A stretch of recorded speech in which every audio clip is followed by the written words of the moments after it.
Photo. ಈ ಮನುಷ್ಯ ಯಾವ ರೀತಿ ಈ ಬೆಂಗಳೂರು ಅಂಡರ್ವರ್ಲ್ಡ್ನ ಆಳಿದ್ರು ಅಂತ ನೋಡಿ, ಇವನ್ನ ನಾನು ವೈಭವೀಕರಿಸ್ತಾ ಇದ್ದೀನಿ ಅಂತ ತಿಳ್ಕೊಬೇಡಿ, ಅದರ ವಿಜೃಂಭಿಸ್ತೀನಿ ಅಂತ. ಈ ಬೇರೆ ಫಾರ್ ಎಕ್ಸಾಂಪಲ್ ಈಗ ಕೋಳಿ ಫಯಾಜ್ ಇದ್ದ. ಈಗ ನಮ್ಮ ಬೆಂಗಳೂರು ನಗರದಲ್ಲಿ ಶಿವಾಜಿನಗರ ಒಂದು ಏರಿಯಾ, ಅಲ್ಲಿಗೆ ಈ ರೌಡಿಗಳು ಹೋಗ್ತಿರ್ಲಿಲ್ಲ, ಅವ್ರುಗಳು ಈ ಕಡೆ ಬರ್ತಿಲ್ಲ, ಅವರೆಲ್ಲ ಜೂರಿಸ್ಡಿಕ್ಷನ್ ಮಾಡ್ಕೊಂಡ್ಬಿಟ್ಟಿದ್ರು. ಹೆಚ್ಚು ಕಮ್ಮಿ DCPದು ಏರಿಯಾ ಇದ್ದಂಗೆ. ಆಗ ಈಸ್ಟ್ ವೆಸ್ಟ್ ಎರಡೇ ಇದ್ದಿದ್ದು, ಬೆಂಗಳೂರು ಎರಡೇ DCPಗಳಿದ್ದಿದ್ದು, ಈಸ್ಟ್ ಒಂದು ವೆಸ್ಟ್ ಒಂದು. ಸೊ ಈಸ್ಟ್ ಅಂದರೆ ಶಿವಾಜಿನಗರ ರೌಡಿಗಳು, ವೆಸ್ಟ್ಗಳು ಅಂದರೆ ಕುತ್ವಾಲ, ಜಯರಾಜು, ಇವನು ಯಾರು ನಮ್ಮ ಆಯಿಲ್ ಕುಮಾರ್, ಇವ್ರದ್ದೆಲ್ಲ ವೆಸ್ಟ್ ಡಿವಿಷನ್ನು. ಇವ್ರುಗಳು ಎಲ್ಲೂ ಕ್ಲಾಶ್ ಆಗಿಲ್ಲ ಅವ್ರುಗಳಿಗೆ. ಅವ್ರು ಹೇಳ್ಕೊಂಡ್ಬಿಟ್ಟಿದ್ರು, ನೋಡಪ್ಪ ನಿಮ್ಮ ಏರಿಯಾ ನೀನು ನೋಡ್ಕೊಂಡು ನಮ್ಮ ಏರಿಯಾ ನಾವು ನೋಡ್ಕೊಂಡು, ಒಬ್ರಿಗೊಬ್ರು ಅಂಡರ್ಸ್ಟ್ಯಾಂಡಿಂಗ್ ಇತ್ತು. ಆ ಥರ ರೌಡಿಸಮ್ ಬೆಳೆದಿದ್ದು.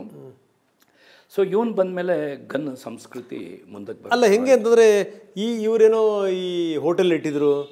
ಈ ಹೋಟೆಲ್ ಇಟ್ಟಂಥ ಸಂದರ್ಭದಲ್ಲಿ ಈ ಕೋಳಿ ಫಯಾಜ್ ಏನೋ ಒಂದ್ಸರಿ ಏನೋ ವಸೂಲಿಗೆ ಅಂತ ಬಂದು ಈ ಮನುಷ್ಯ ಚಾಕು ಹಿಡ್ಕೊಂಡ್ಬಂದು ಅಲ್ಲಿಂದ ಏನೋ ಇದ್ದಕ್ಕಿದ್ದಂಗೆನೇ ಇಲ್ಲ, ಇವ್ರು ಏನು ಮಾಡಿದ್ರು, ಈ ವಿಜಯ ಬ್ಯಾಂಕ್ ಬ್ರಿಗೇಡ್ ರೋಡ್ ವಿಜಯ ಬ್ಯಾಂಕಲ್ಲಿ ಇದ್ದಿದ್ದವನು, ಅಲ್ಲೂ ಕೆಲಸದಲ್ಲಿ ಇದ್ದ.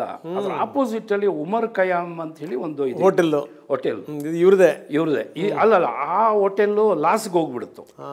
ಅವರು ಇವ್ರ ಹತ್ರ ಲೋನಿಗೆ ಬಂದ್ರಂತೆ. ಲೋನಿಗೆ ಬಂದ ಇವನು ಹೇಳದಂತೆ ನಾನೇ ತಗೊಳ್ತೀನಪ್ಪ ಅಂತೇಳಿ ಇವನು ತಗೊಂಡ್ಬಿಟ್ಟ ಅದನ್ನು. ಅಲ್ಲಿ ಆವಾಗ ಕ್ಯಾಬರೆ ಸ್ಟಾರ್ಟ್ ಆಯಿತು. ಕ್ಯಾಬರೆ ಸ್ಟಾರ್ಟ್ ಮೊದಲು ಕ್ಯಾಬರೆ ಇದ್ದಿದ್ದು ಎರಡೇ ಜಾಗ, ಒಂದು ನೆಪೋಲಿ ಅಂತ ಹೇಳಿ ಇದರಲ್ಲಿ ಮೆಜೆಸ್ಟಿಕ್ನಲ್ಲಿ, ಆಮೇಲೆ ಇನ್ನೊಂದು ಈ ನಮ್ಮ ಈ ಸಿನಿಮಾ ಇದೆಯಲ್ಲ ರೆಸಿಡೆನ್ಸಿ ರೋಡು, ಅಲ್ಲೊಂದಿತ್ತು. ಎರಡೇ ಇದ್ದಿದ್ದು ಕ್ಯಾಬರೆಗಳು ಅವಾಗ. ಇವನು ಸ್ಟಾರ್ಟ್ ಮಾಡ್ದ ಉಮರ್ ಖಯಾಮಲ್ಲಿ. ಆಮೇಲೆ ಇವನು ಕವರ್ ಮಾಡಿದಾಗ ಇವರು ಶಿವಾಜಿನಗರ ಹುಡುಗರು ಬಂದರು ಮಾಮೂಲಿಗೆ. ಇಂಥ ಕ್ಲಬ್ನಲ್ಲೇ ಅವರು ಎದುರಿಸ್ಕೊಂಡು ಮಾಮೂಲು ವಸೂಲು ಮಾಡ್ತಾ ಇದ್ದಿದ್ದು. ಆಗ ಇವನು ದೊಣ್ಣೆ ರಾಡ್ಗಳು ತೊಗೊಂಡು ನೈಫ್ ತೊಗೊಂಡು ಹೆಂಗೆ ಅಂದರೆ ಇವನು ಸ್ವಲ್ಪ ಮೊದಲೇ ದಾದ, ಇವನು ಇದಿತ್ತು, ಗಟ್ಸಿತ್ತು. ಸೊ ಇವಂದೇ ಪಡೆಗಳು ಶುರು ಆಗ್ಬಿಡ್ತು. ಓಕೆ, ಈ ಮನುಷ್ಯನ ಮೇಲೆ ಎಷ್ಟು ಸರಿ ಅಟ್ಯಾಕ್ ಪ್ರಯತ್ನಗಳಾಗಿದ್ದು ಅಂತ ನೋಡಿ. ಈ ಬೃಂದಾವನ್ ಕೇಸ್ ಆಯ್ತಲ್ಲ, ಬೃಂದಾವನ್ ಕೇಸ್ ಆದಾಗ ನನ್ನ ಪ್ರಕಾರ ಲೈಮ್ ಲೈಟಿಗೆ ಬಂದ ಬೆಂಗಳೂರಿನಲ್ಲಿ. ಸ್ವಲ್ಪ ಸ್ಟೇಟ್ ವೈಡ್ ಇನ್ಫಾರ್ಮೇಷನ್ ಹೋಯಿತು. ಜೊತೆಗೆ ಏನಾಯಿತು, ಇವನು ಪುನಃ ರಿಲೀಸ್ ಆಗ್ಕೊಂಡು ಬಂದ್ಬಿಟ್ಟ. ಬೇಲ್ ಮೇಲೆ ರಿಲೀಸ್ ಆಗಿ ಬಂದು SD ಕೋಟೆಲೇ ಒಂದು ಫಾರ್ಮ್ ಹೌಸ್ ತೊಗೊಂಡ. HD ಕೋಟೆ ಇದೆಯಲ್ಲ, ಅಲ್ಲಿ ಒಂದು ದೊಡ್ಡ ಫಾರ್ಮ್ ಹೌಸ್ ತೊಗೊಂಡ. ಆಮೇಲೆ ಇಲ್ಲಿ ಪುನಃ ಅಫೆನ್ಸಸ್ಗಳು ಸ್ಟಾರ್ಟ್ ಆಯಿತು. ಸ್ಟಾರ್ಟ್ ಅಂದರೆ ಕಿಡ್ನ್ಯಾಪಿಂಗು ಇದೆ, ಈ ಪ್ರಾಪರ್ಟಿ ವಿಚಾರದಲ್ಲೇ ಥ್ರೆಟನಿಂಗು ಅದು ಶುರು ಆದಾಗ ಒಬ್ಬರು DCP ಅಲ್ಲಿ ಹೋಗಿ ರೈಡ್ ಮಾಡ್ತಾರೆ SD ಕೋಟೆಯಲ್ಲಿ. ಅಲ್ಲಿ ಏನೂ ಸಿಗಲ್ಲ. ಅದು ಆಮೇಲೆ ನನಗೆ ಇನ್ಫಾರ್ಮೇಷನು ಇದು ಮಾಡಿದ್ದು. ಇವರೇನು ಮಾಡ್ತಾರೆ, ಫಿಕ್ಸ್ ಮಾಡಿಬಿಡ್ತಾರೆ. Gun, drugs, bombs. ಅದು ಅವನೇ ಒಂದು ಸರಿ ಹೇಳ್ತಾನೆ, ಸರ್ ನಾನು ಅಂಥ ಕೆಲಸಕ್ಕೆ ಹೋಗದೇ ಇದ್ದವನನ್ನು ಫಿಕ್ಸ್ ಮಾಡಿಬಿಟ್ಟು ನನ್ನ ಬೇಲೆ ಸಿಗ್ದಂಗೆ ಮಾಡಿಬಿಟ್ರು. ನೋಡಿ ಕೆಲವೊಂದ್ಸರಿ ಈ ಪೊಲೀಸ್ ಅತಿರೇಕಕ್ಕೆ ಹೋಗ್ಬಿಟ್ಟು ಹೆಂಗಾಗ್ಬಿಡುತ್ತೆ. ಅದು ಏನಾಯಿತು, ಅವನೇನು ತಿಳ್ಕೊಂಡ, ಈ ರೌಡೀಸ್ ಕೆಲವ್ರು ಹಂಗೆ ಆಗುತ್ತೆ, ಕೆಲವು ಫಾಲ್ಸ್ ಕೇಸ್ ಹಾಕ್ಬಿಟ್ರೆ ಅವ್ರಿಗೆ ಅದೇ ಆಗ್ಬಿಡ್ತಾರೆ. ಅದೇ ನಾನು ಇಲ್ದಿದ್ರು ಕೇಸ್ ಹಾಕ್ತಾರಲ್ಲ ಅಂದ್ಕೊಂಡು ಇದಾಗ್ಬಿಡ್ತಾರೆ. ಅದಕ್ಕೆ ಪೊಲೀಸ್ನವ್ರು ನೋಡಿ ಭಾಳ ಮಾನವೀಯತೆಯಲ್ಲಿ ಇರಬೇಕು. ಅವನು ಏನು ತಪ್ಪು ಮಾಡಿದ್ದಾನೆ ಅಷ್ಟಕ್ಕೆ ಮಾತ್ರ ನಾವು ದಂಡಿಸಬೇಕು ಹೊರತು ನಾವು ಯಾವುದೇ ಒಂದು ಸುಳ್ಳು ಆರೋಪನ ಅವ್ರ ಮೇಲೆ ಹೊರಿಸಬಾರ್ದು. ನೋಡಿ ಅದನ್ನು ಕಂಡಿಟ್ಕೊಳ್ತಾರೆ ಅವರು. ನೋಡಿ ಹಾಗೆ ಒಬ್ಬರು SP ಮರ್ಡರ್ ಮಾಡಿದರು, ನಿಮಗೆ ಹೇಳಕ್ಕೆ ರಿಟೈರ್ಡ್ SP ತಮ್ಮಯ್ಯ ಅಂತೇಳಿ. ರೌಡೀಸ್ಗಳು ಮರ್ಡ್ರೇ ಮಾಡಿಬಿಟ್ರು ಕೊನೆಗೆ ರಿಟೈರ್ಡ್ ಆದಮೇಲೆ. ಸೊ ಅದಕ್ಕೆ ಯಾವತ್ತೂ ಈ ಫಾಲ್ಸ್ ಕೇಸಿಂದ ಒಬ್ಬನ್ನ ಚರಿತ್ರೆ ವಧೆ ಮಾಡೋಕ್ಕೆ ಹೋಗ್ಬಾರ್ದು, ಮತ್ತು ಅವನಿಗೆ ತೊಂದರೆ ಮಾಡಬಾರ್ದು. ಇನ್ನೂ ಅವನು ಬಿದ್ದಿರೋನ್ನ ಮೇಲೆತ್ತಬೇಕು, ಈ ಸಮಾಜದ ಮುಖ್ಯವಾಹಿನಿಗೆ ತರಬೇಕು. ಅದ್ರಲ್ಲಿ ನಾನು ಭಾಳ ಜನಕ್ಕೆ ಮಾಡಿದ್ದೀನಿ, ತುಂಬ ಜನಕ್ಕೆ ಮಾಡಿದ್ದೆ. ಸೊ ನಾವು ಅದಕ್ಕೆ ಹೇಳೋದು ಯಾವತ್ತೂ ನೀವು ಯಾರು ಸ್ವಲ್ಪ ಡ್ಯಾಶಿಂಗ್ ಹೋಗ್ತಿರೋ ಪೊಲೀಸ್ ಅಧಿಕಾರಿಗಳು ಒಳ್ಳೆ ಅಡ್ವೊಕೇಟ್ಸ್ದು ಕಾಂಟ್ಯಾಕ್ಟ್ಸ್ ಇರಬೇಕು ನನಗೆ, ವೆರಿ ಇಂಪಾರ್ಟೆಂಟ್. ಯಾಕೆಂದರೆ ನೋಡಿ, ನಾನು ಒಂದು ಹೇಳ್ತೀನಿ, police and advocates 2 faces of 1 coin. Police and advocate, ಅದರಲ್ಲಿ ಯಾರು ದೊಡ್ಡವರು ಯಾರು ಚಿಕ್ಕವರು ಅಂತ ನಾವು ಇದು ಮಾಡೋಕ್ಕೆ ಹೋಗ್ಬಾರ್ದು. ನನ್ನ ಪ್ರಕಾರ ಅಡ್ವೊಕೇಟ್ಸೇ ದೊಡ್ಡವರು.